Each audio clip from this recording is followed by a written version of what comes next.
Time now to pause for fight of my life.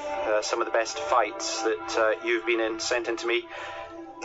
Dear Armando, seeing the Cheltenham Gold Cup this week brings back memories of a magnificent fight I had at that event some 30 years ago. I was a rider in the 1965 race. I had as my horse a beautiful mount called Henderson, and all of my parents had come down from Alloa to see me participate. It was 2 p.m, the race started at 2:15, and as Henderson and I made our way onto the grass, events suddenly took the unexpected and bloody turn, which was to lead to me going home that day with smashed lips. For as I drew closer to the starting post, my horse paused nervously, lifted his head and whispered, "Do you want to fight?" Imagine my surprise when the animal then rode me away from the starting gate and led me to a small paddock obscured from the course by 2 large school children. In the seclusion of this private ring, Henderson dropped me onto some straw, stood on his 2 hind legs and unfastened his saddle. He swaggered forward and rather clumsily pelted my mouth with both hooves.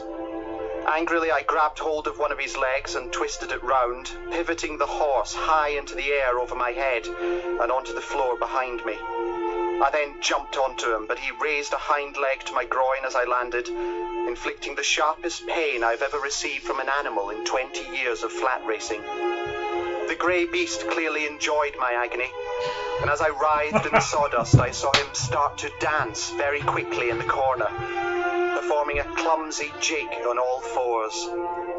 Carried away with his victory frolic, Henderson didn't see me approach from the side.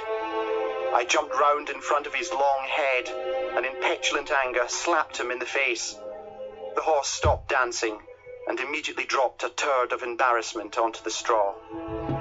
Some childish impulse made me want to carry on. I slapped him again and again, then a 4th slap and a 5th. I carried on slapping the creature, pausing a full 5 seconds between each slap. I must have slapped that horse for at least an hour, and yet he remained strangely still, perhaps silenced by the shame of his unnatural attempt at a fight. Once I was satisfied with the amount of hitting I had done, I stopped and looked up into Henderson's horsey eyes. He was crying. Tears of frustration welled up all over his big, hairy face, and I knew I was looking at an animal that realized it clearly couldn't wrestle. Quietly, Henderson turned round and slowly walked off into Cheltenham city centre and was never seen again. I'll never forget that horse, but most of all, I'll never forget his crying face and 4 inadequate hooves. Yours, Bob Champion, Leeds.